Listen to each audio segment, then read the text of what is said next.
కేంద్ర మంత్రి ప్రకటనపై తెలుగుదేశం ఎంపీలు అసంతృప్తి వ్యక్తం చేశారు. కోరిన సమాచారం ఇచ్చేందుకు రాష్ట్ర ప్రభుత్వం సిద్ధంగా ఉన్నా స్పష్టమైన హామీ ఇవ్వలేదని ఆవేదన వ్యక్తం చేశారు. కాల వ్యవధితో కూడిన హామీ ఇవ్వలేదని, దీక్ష చేస్తున్న ఎంపీ రమేష్ ఆరోగ్య పరిస్థితి బాగాలేదని చెప్పినా పట్టించుకోలేదన్నారు. ఉద్యమాన్ని తీవ్రం చేసి ఉక్కు కర్మాగారం సాధిస్తామని ఎంపీలు స్పష్టం చేశారు. రమేష్ గారు, బీటెక్ రవి గారు కడపలో స్టీల్ ప్లాంట్ నిర్మాణం గురించి ఆమరణ నిరాహార దీక్ష చేస్తా ఉన్నారు.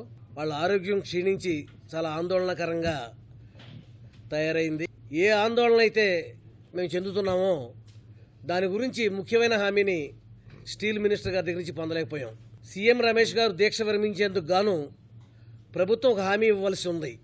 రాష్ట్రం అంతా కూడా ఆందోళనలు చేస్తూ ఉంటే ఖచ్చితమైన హామీ ఎప్పటిలోపు స్టీల్ ప్లాంట్ పనులు మొదలు పెడతాము, ఎన్ని రోజుల్లో మేము దీనిపైన ప్రణాళిక సిద్ధం చేస్తామనే దాని గురించి స్పష్టమైన హామీ పదే పదే కోరినా కూడా మంత్రి గారు ఇవ్వలేకపోయారు. మేము సంతృప్తి చెందలేదు. మేము మంత్రి గారి దగ్గర నుంచి ఒక హామీ ఎక్స్పెక్ట్ చేసి వచ్చాం. ఇవాళ రాష్ట్రం నుంచి 9 ప్రశ్నలకు గాను 7 ప్రశ్నలకు సమాధానం వచ్చింది. 2 ప్రశ్నలకు పూర్తిగా సమాధానం రాలేదు, ఇంకా పూర్తిగా సమాచారం రావాల్సి ఉంది అని అన్నారు. 24 గంటల్లో ఆ సమాచారం పంపించగలం. ఆల్రెడీ వచ్చేసినాయి కూడా. ఆంధ్రప్రదేశ్ దగ్గర ఏ పెండింగు లేదు. రాష్ట్ర ప్రభుత్వం నుంచి మీకు కావాల్సిన ప్రశ్నలన్నిటికీ కూడా సమాధానాలు చెప్పడం అయింది. ఒక ఖచ్చితమైన హామీ ఇవ్వలేకపోయారు. వెళ్ళి ఆయన ఛాంబర్లో కలిసి ఒక ఎష్యూరెన్స్, ఒక టైం 3 నెలల్లో మొదలెడతారా, 2 నెలల్లో మొదలు పెడతారా, ఈ స్టీల్ ప్లాంట్ గురించి మెకాన్ దగ్గర నుంచి ఎప్పుడు రిపోర్ట్ తెప్పించుకుంటారా అనే గురించి స్పష్టమైన హామీ మేము పొందలేకపోయాం. ఇవాళ స్పష్టమైన హామీ ఇవ్వాల్సిన సమయం ఇది. రాజ్యసభ సభ్యుడు 8 రోజులుగా నిరాహార దీక్ష చేస్తూ ఉంటే ఈ పాటికే గవర్నమెంట్ స్పందించాలి. పరిష్కారం కోసం మేము పొద్దునుంచి కూడా ఆయనతో మేము కలిసి సంప్రదింపులు జరిపితే ఒక ఖచ్చితమైన హామీ ఇవ్వలేకపోయారు. మేము చాలా అసంతృప్తిగా ఉన్నాం. మేము ఎంతో ఆశించి వచ్చాం. కాలయాపన చేయడం కరెక్ట్ కాదు, ఇది దురదృష్టకరం.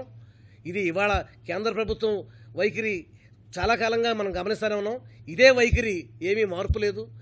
ఇప్పటికైనా వెంటనే కేంద్ర ప్రభుత్వం స్టీల్ మినిస్టర్ గారు దీనిపైన ఒక టైం బౌండ్ ప్రోగ్రాం అనౌన్స్ చేసి, మరి ఇబ్బందికరమైన పరిస్థితిలో ఉంది, ఆరోగ్యమైంది, దాన్ని ఆయన దీక్ష విరమించేందుకు గాను ప్రభుత్వం వెంటనే చర్యలు చేపట్టాలి, ఒక ఖచ్చితమైన హామీ ఇవ్వాల్సిందిగా కోరుతా ఉన్నాం. మినిస్టర్ గారు ఇచ్చిన స్టేట్మెంట్తో మేము సంతృప్తి చెందలేదు. మాకు ఖచ్చితమైన హామీ ఇవ్వలేదు. ఇక్కడ ఒక ప్రయత్నం ఏం కనపడుతుందంటే కేంద్ర ప్రభుత్వం వైపు నుంచి రాష్ట్ర ప్రభుత్వం మీద నెపం నెట్టేసి మళ్ళీ మరంత కాలయాపన చేసి అనే ప్రయత్నం కనపడింది మినిస్టర్ గారు ఇచ్చినటువంటి స్టేట్మెంట్లో. 9 అంశాలు అడిగాము, మేము సమాధానాలు వచ్చినాయి, అయితే 2 అంశాల పట్ల క్లారిటీ లేదు అన్నారు. ఈ రోజు వరకు 22/6/2018 స్టేట్ గవర్నమెంట్ నుంచి వీళ్ళు అడిగిన 9 అంశాలకు సంబంధించి చాలా క్లియర్ కట్గా వివరణ ఇవ్వడం జరిగింది.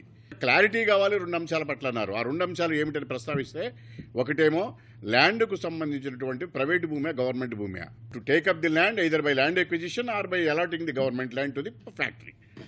కనుక అది రాష్ట్ర ప్రభుత్వం బాధ్యత తీసుకుని వెంటనే ఎప్పుడు కావాలంటే అప్పుడు టైం బౌండ్ ప్రోగ్రాంలో ల్యాండ్ని హ్యాండ్ ఓవర్ చేయడానికి సిద్ధంగా ఉంది. రెండో విషయం లింకేజ్, మైనింగ్ లీడ్స్కి సంబంధించినట్టు లింకులు 8 మైన్స్ ఉన్నాయి, వాటిలో పలానా ఉన్నాయి, వీటిలో మేము అన్నీ కూడా టైం బౌండ్ ప్రోగ్రాంతో మీకు హ్యాండ్ ఓవర్ చేస్తాం, ఎటువంటి ప్రాబ్లము లేదు అని చెప్పేసి రాయడం జరిగింది. ఇంకా క్లారిటీ అవసరం లేదు. క్లారిటీ పేరుతో కాలయాపన చేయటానికి ఒకటి, 2 రాష్ట్ర ప్రభుత్వం మీద నెపం నెట్టడానికి ప్రయత్నం కనపడింది తప్ప ఏమీ లేదు. మళ్ళీ మాకు ఈ క్లారిఫికేషన్ కావాలని లెటర్ రాయాలి కదా, ఈ రోజు వరకు లెటర్ రాయలేదు మినిస్టర్ దగ్గర నుంచి. ఇది రాష్ట్రానికి ద్రోహం చేయడం తప్ప మరి ఇంకొకటి కాదు. ఎందుకు కాలయాపన చేస్తున్న వాళ్ళ చిత్తశుద్ధి లేదు. సీఎం రమేష్ గారు, బీటెక్ రవి గారు చేస్తున్న నిరాహార దీక్ష వల్ల కేంద్ర ప్రభుత్వంలో ఒక కదలిక వచ్చింది. ఆ కదలిక మేము దీన్ని మా పోరాటాన్ని ఉధృతం చేసి దీన్ని సాధించుకునే వరకు మేము పోరాడతాం తప్పనిసరిగా. చెప్పిన విషయాలు సంతృప్తికరంగా చెప్పారని వాళ్ళు అనుకుంటున్నారు, మేము కాదు అనుకునేది.